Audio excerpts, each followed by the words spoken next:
salaamaaleykum namoon naa leen xam ngeen ni gëj naa wax ci salle bi nga xam ni daanaka bu ñu waxee Café de Rome bu ñu El Hadji Diouf rek journaliste yëpp xalaat Café de Rome ndax fii boobu sama bërëb la donc tey dañu bëggoon a def conférence de presse avocat yi mais mu am tuuti ay rëq-rëq ñu teg ko fële def conférence de presse nag politiciens yi nag ñu am nañ droit wax la xew ci réew mi man chef de parti la kii moo fi nekkal APR ki nekkal fi partem kii nekk aussi vice-président groupe parlementaire Takku Wallu wala yeneen avocats yi nga xam ne ñoom bokkuñ ci parti yi comme ñoom Ousmane Thiam ñoom Adama Fall ñeneen ñi bokk ci groupe bi dañ leen a écarté def conférence de presse politique avec des leaders politiques pour faire face à la situation politique ngeen xam ni li am ci réew mi dafa grave c'est-à-dire que léegi dañu bëgg di nappaaje nit ñi xañ leen seen yelleef di leen dumati kenn du wax léegi Sénégal ban Sénégal lañ am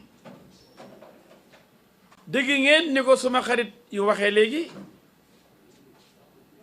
muy le grand El Hadji Amadou Sall ak El Hadji Omar Youm fii ñetti El Hadji yi jàlloo yéen loolu aussi mbir la ndax ñun jomm nañoo fen jomm nañ dina wax loo xam ni dañuy di manipuler déedéet ñu duñ ay manipulateur duñ ay fenkat jomm nañu wax loo xam ni ëllëg dañ naan yéen a ko waxoon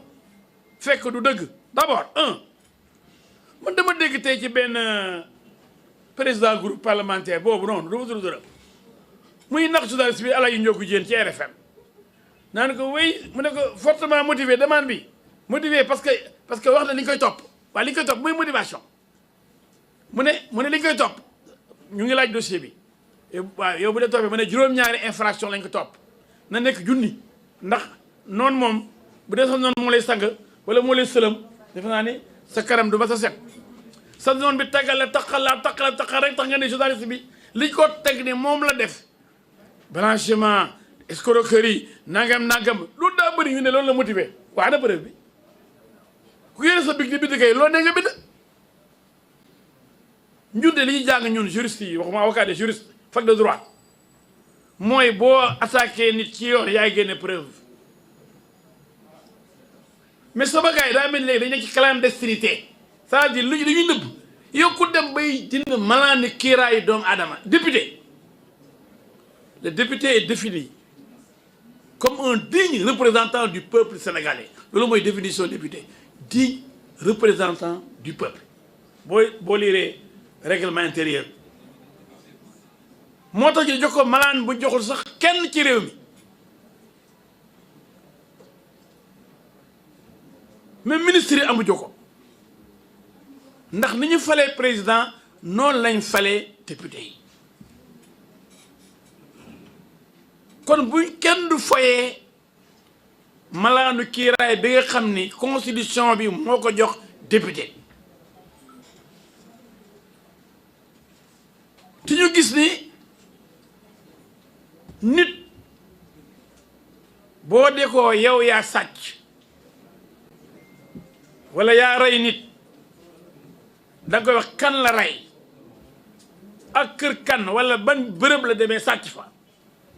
waaye yaa sàcc yaa rey rek ale dañ la jàpp yóbbu waaw foo sàccee foo reyee farba ni li ngeen may topp won leen ma ko boog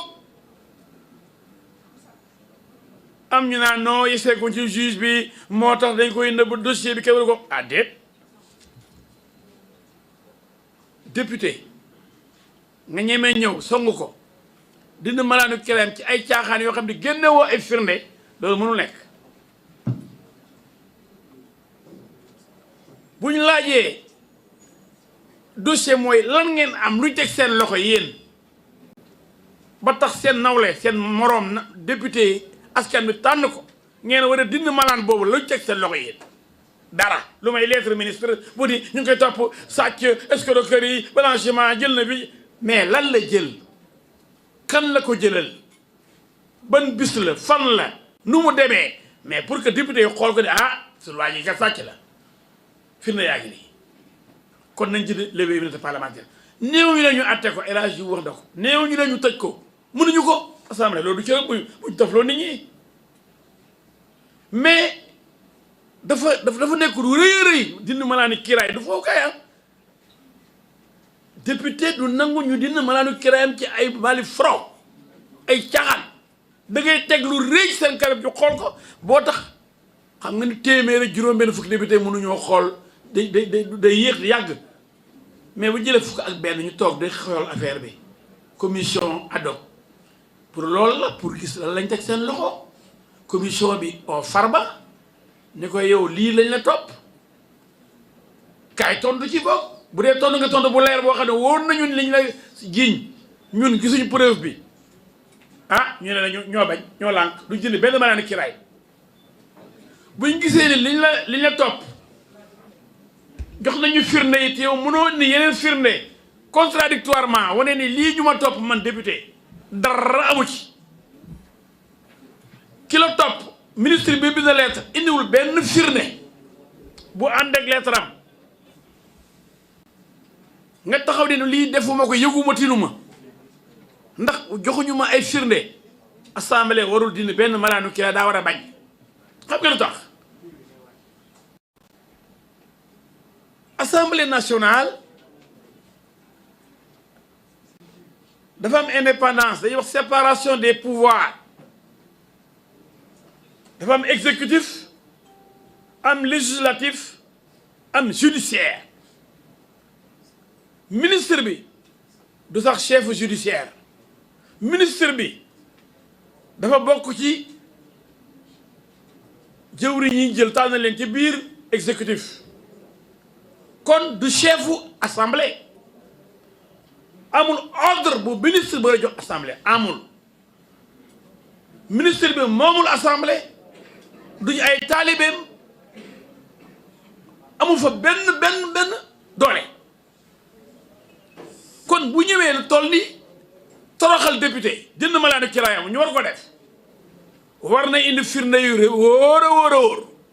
yu dëgër këcc pour député ne ah sa waay kat la ñu ministre bi yónnee ah ñun de jaaxle nañ nekkee Farba yaa dem li yëpp bu boobaa ñu ne Farba demal léegi ñun daal li nga def garaaw na kon war nañu mën a dindi sa malaanu kiraay mais ab simple lettre bu dee taqal sans mu génne daara mel ni ab seen yàllaa leen bind yéen député yi ministre bi du seen yàlla xam leen loolu mënalu leen tous dara naada xanaa nag député yi léegi nag xanaa war ngeen nag jox cër seen bopp ma nekk naa fukki at député 2007 2017 2 mandats yu tegaloo fekk naa fu jëlee immunité parlementaire man maa doon avocat en plénière bu Barthélémy Dias bi ñu jënd immunité parlementaire kon xam naa li may wax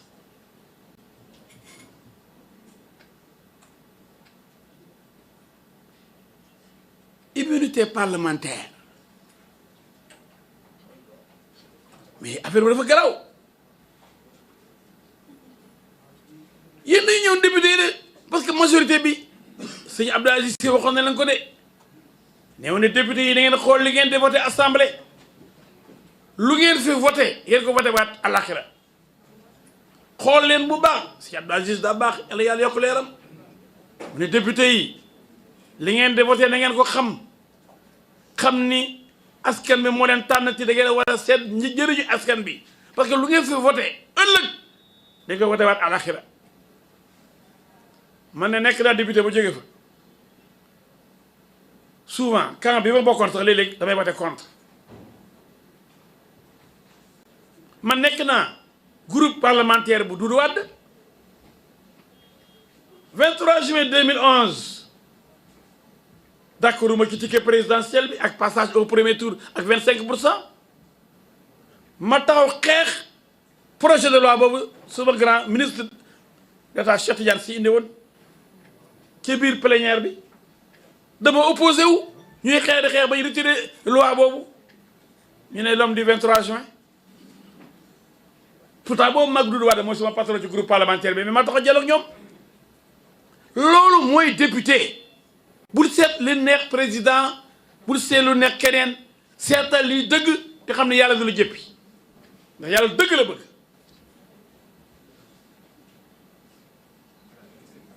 moo tax Farba bi nga xam ne dañ ko yàgg a fexeel ni ko da leen la tëj bii mooy sa dernière campagne électorale waaye Sénégal gii moom dafa am borom léegi Sénégal léegi neex na di dafa am yàlla bu bees ci réew mi moom moo xam kuy bokk ren ak ku bokk déwén yàlla rek xam de kii tëkk waate xamul yàlla ki ñu tëkk mu tiit it xamul yàlla ndax diggante xas ak dóor rek lu nekk xañ na ci ku ñu menacé ku ñu xooxatal nga ragal gëmoo yàlla ki xooxalaate it gëmul yàlla yàlla rek moo am borom kun yàlla rek moo mën moo tax ragal gëmal yàlla la kon Farba lañ koy wut ba pare wax ci micro ne yow dañ lay wut yow doo bokkati ah yéen député yi xool leen loolu ndax loolu da ngeen ci ànd ndax da ngeen a voté pour wax jooju ngeen dëggal ko Farba dem nañ ci toolam di fa seet xaalis di fuye fu dee di seet te benn juge ordonné wu ko ba léegi xamuñ kan la ay gendarme cëppeelu waaye réew mi dañ koy bàyyi ni rek kenn du wax tooñ yi metti na di léegi réewul tooñ lañu am léegi jalgati jaay doole waxoon naa ko Youssou Ndour woyoon na ko fi jaay doole baaxul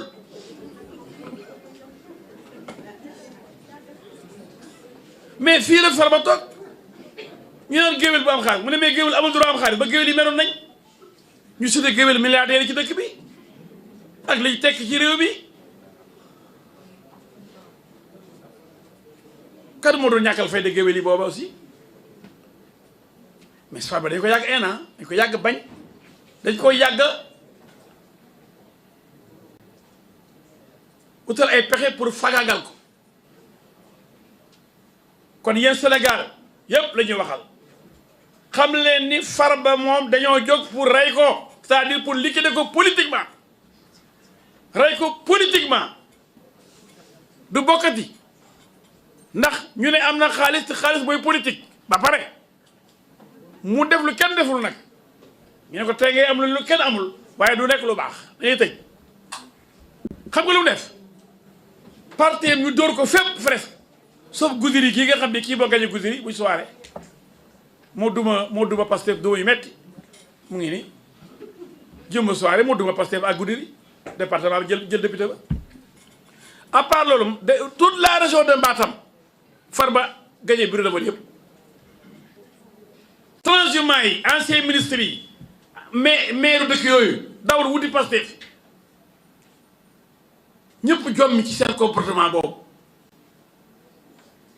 transhumants yi di daw di wuti gaa yooyu bees yi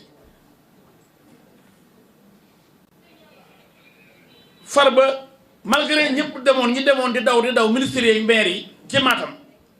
mu duma leen seen biir bureau di yëpp région ba yëpp Farba gagné Farba nag day commencé jaaxal gars yi non seulement am na xaalis macha allah yàlla ko may yàlla mooy teral nit ñi ku ko bañ dee ku fi ñëw soxla na yére sa kañaan ni ko am tey rek ba toroxal la loolu yàlla nga koy amal affaire yàlla mooy joxe mooy xañ waaw gagné naa Matam yëpp léegi di ñu may def léegi rek tëj la pour Matam mel ni ñeneen région yi ñu nangu région yëpp nu ñu nangoo lépp la région de Matam a résisté grâce à Farba duma Pastef duma yoo xam ne karawaase ñafal duma yoo xam ne ba léegi seen làmmiñ wu rëy wooyu ñu yore woon di tëli gars yi di daw di la wutali Matam taxaw di tël résister yow Farba yow yaa chef Matam yaa moom Matam yaa gagné Matam danañ la def loo xam ne ñoo yore réew mi loolu nag ñu ngi xool ba xam ndax assemblée da ci ànd waaw wala déet assemblée réew mi la fi nekkal mooy pencum réew mi assemblée nationale mooy pencum réew mi du pencum Pastef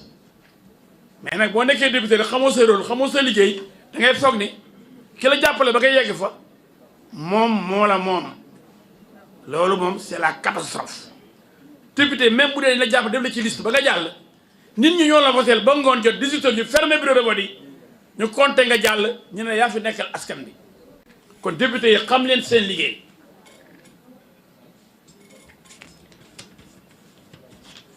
donc li ñuy ñaan député yi mooy bu ñu voté bu leen voté lever immunité parlementaire bu Farba bu leen dindi malaanu kiiraayu Farba Ngom ndax joxuñu leen ay firnde yu tax ngeen sukkandiku ci ba nangul ministre bi nga xam ne ci beneen pouvoir la bokk muy exécutif li mu bëgg nangul judiciaire 3 pouvoirs la procureur cheful député président cheful député déggoo ma de dafa am justice pouvoir am législatif pouvoir am exécutif pouvoir président moo jiite exécutif assemblée nationale moom mooy législatif attakat yi yooyu judiciaire benn procureur bu ñu jox ordre ab député kon député yi dañu am fulaak fayda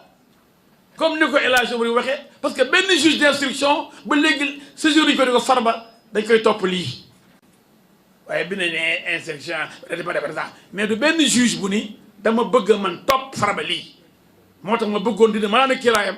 comme ni ko juge Samba Sall yàlla ko yàlla yërëm defee woon ci dossier boobu may bañ a tudd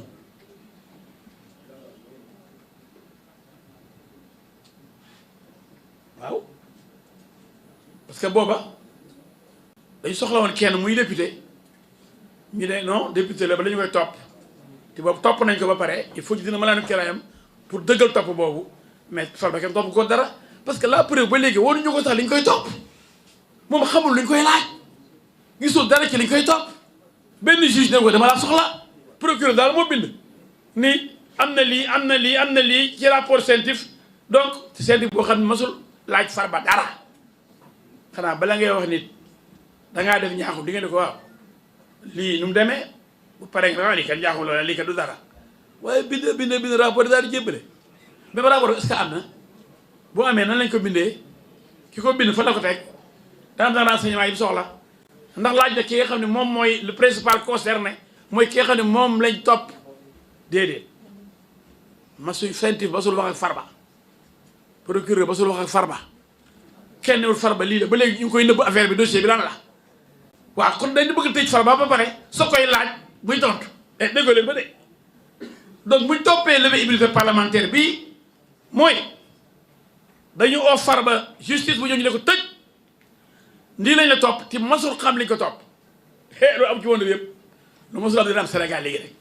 déggu leen ma de néewuñu ko lii lañ topp blanchiment est-ce que peut-être waaye nañ ko wan rapport bi ci fuñ ko sukkandiku bu dee 125 milliards la bu dee 1000 milliards ah su nañ fi 1000 milliards sax 1000 milliards yi anamu gars yi ana 1000 milliards yi waaye Sénégal yi du ngeen laajte 1000 milliards yi Farba la wala waaw mais 125 la ñuy wax mu dee ñaata milliards 875 milliards noonu la bu dee 875 milliards kon bu dee dañu topp 1000 milliards yi ba léegi xam kan la de dégg nañu wax ay 125 rek waaye kon 1000 yi kan la même 125 yooyu ba amoon nañu wax Farba nu demee mu laaj leen ñu laaj ko ba xam mu gis ko ñu teg ko fenn mu tontu leen mais ñëwuñ ko sax laaj ndax li ñu bëgg da ngeen ko xam Sénégalais yi yëpp mooy buñ dindee mënaanu kiiraay bi ñu oo ko mu ñëw ñu tëj ko soog ko ne ko wala dina la entendre après waaye loolu ba ngeen ko gis comme ça après ñu ne bés bis sàggam dinañ ko laaj ko mais loolu mooy violation des droits de l'homme moo tax mu ne da ngeen gis parlement africain parlement européen union interparlementaire parlement CEDEAO parlement monde bi yëpp moo leen di Sénégal kat ñu ngi bëgg a toroxal ab député te député bi ba léegi xamuñ li ñu ko topp te député naataango député bi ñoom li ñu fi nekkee mooy lu neex seen groupe boobu rek parce que ñoom ñooy yàlla fi nekk nii ñooy lu leen neex rek di tëgg lu ñu deful rek ci ñoom la seen doole ji dañ ko jël di ko sëf nit ñi doole ji lañ jël di ko jaayal nit ñi doole ji lañ jël teg ko Farba loolu duñ ko naan donc en conclusion li ñuy di ñaan yéen député sénégalais yi foog nañ leen jox nañ leen cër bu leen nangu devant l'histoire ëllëg man de macha allah sama loxo ci kaw nekk naa député ba génn loolu député du peuple l'homme du 23 juin déggu ba leneen macha allah nekk député rek ci doo bañ lu jóge fële rek comme ndox nga naan lu jóge ci kaw rek nga ne man député président la man député diw la man diw moo tax ma nekk fi donc kon xamoon seen métier député yi yéen lay waxal bu ngeen xamul seen rôle seen statut daa ngeen ko wax Sénégal kenn seefu leen Sénégal mu ne ni yéen a ëpp doole sax président lu tax parce que loi bi ngeen di voté moo gën a am doole décret bi président di signé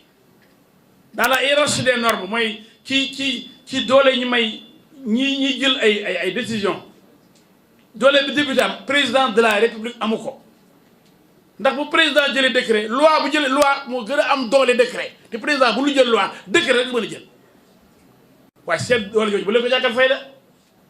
waaye ngir yàlla yéen député Sénégal seen doole jooju nga xam ni constitution moo leen ko jox bu leen foog ne ay taalibe ñeneen ngeen ay exécutif bu leen foog ne ministre bi moo leen chef déedéet kay mën ngeen a wax ministre bi déedéet ñoo bañ mën ngeen a procureur ñoo lànk ñoo bañ ndax ba léegi yow yónnee wooñu lu tax ñu mën a dindi malaanu kiraay Farba parce que nag boo seetloo mbir mi dañuy ñàkkal fayda député yi loolu mooy lan ñu ne dossier bi dafa nekk secret waaw ah yéen député yi dañ koy nëbb kon quelle contradiction procureur xam ne dossier bi ministre bi xam ne dossier bi ñoom xam ne dossier bi waaye ñiy laaj pour ñu def lu grave a grave mooy dindi lever immunité parlementaire ñooñu muy député yi kenn du leen dañ leen nëbb papier yi mbir bi ñu naan ay lettre loolu mooy dossier lettre procureur général lettre ministre bi ñëw na ci président assemblée loolu mooy dossier loolu de ma fa am Aïssata Tall wax na ko et c'est la vérité dégg naa keneen ki daal non ñoom xamuñu dañuy jaawale commission d'enquête parlementaire ak commission ad hoc mais sama gars yi ñoom ay dóorkat lañ dóorkat politique mais commission d'enquête parlementaire munu ëpp doole commission ad hoc boo xam ne dañuy tànneef pour toroxal ko bokk ci ñoom dafa garaaw pour dina malaanu kiiraay ko bokk ci ñoom loolu bala muy am preuve yëpp war nañ ko am duñu enquête comme juge dañuy laaj preuve rek Farba lu mu def wan leen ñu ko waaye bala ñu dina malaanu kiiraayam Farba lan la def waaye ngeen ne li yéeg ñu ne kon nañ dina malaanu kiiraayam Farba lu mu def bu ñu ko def dara ñu ne déet yoo bañ duñ jëlee benn malaanu kiiraayam mais loolu mooy yoon mais daa mel ni am na ñoo xam ne dañu ragal a weddi ministre bi parce que ministre bi xëy na gouvernement bi la fi nekkal dañu ragal gouvernement bi ak chef du gouvernement non attention gars yi attention achtung l'histoire retiendra lu fi waaye def ëllëg di ci tontu ëllëg ci kanamu yàlla ci kanamu nit ñi ak sa biir bàmmeel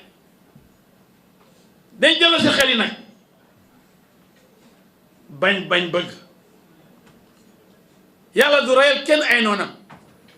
damay toroxal nit parce que bëgguma ko yàlla bëggul loolu de ay waay gars yi nañ bëggante nañ soppante même muñ bokkul ay parti nañ soppante bëggante Sénégal ñoo ko bokk pour ñu ko xar ñaar benn bopp la waaye Sénégal dañ ko bëgg a xar ñaar ñi ànd ak man gongo ñi ànd ak man rendi ñi ànd ak man toroxal ñi ànd ak man ñu dàqale seen place yi ñu ànd ak man même mu ñaan ko xamuñu dara jox leen place yu mag yi ñu toog ci wala Sénégal gi fu mu jëm ëllëg bu dee nii la tiital naa Sénégal waaye defe naa ne dinañ rectifier le tir avant qu'il ne soit trop tard député yi gouvernement bi juge yi procureur yi Sénégal yëpp ñu ànd xam ne Sénégal rek mooy yor teg lépp ci yoon bañ di mbugal koo xam ne ànd ak yow bañ di toroxal koo xam ne ànd ak yow bañ di jaay doole koo xam ne ànd ak yow ndax Sénégal jëm kanam loolu laa leen bëggoon a wax que vraiment bu kenn voté loi bi kenn voté le immunité parlementaire bi député yi bañ leen ba tëdd ndax joxuñu leen seen cër joxuñu leen seen gëdd waruñu leen benn document boo leen Farba def na dara pour ngeen sukkandiku ci ni Farba mii njublag la Farba mii dañ koy dindi malaan ci raayam non non non non non non non ba ne joxuñu leen benn cër benn gëdd bu tax ngeen ñàkkal fayda seen bopp bañ leen ba tëdd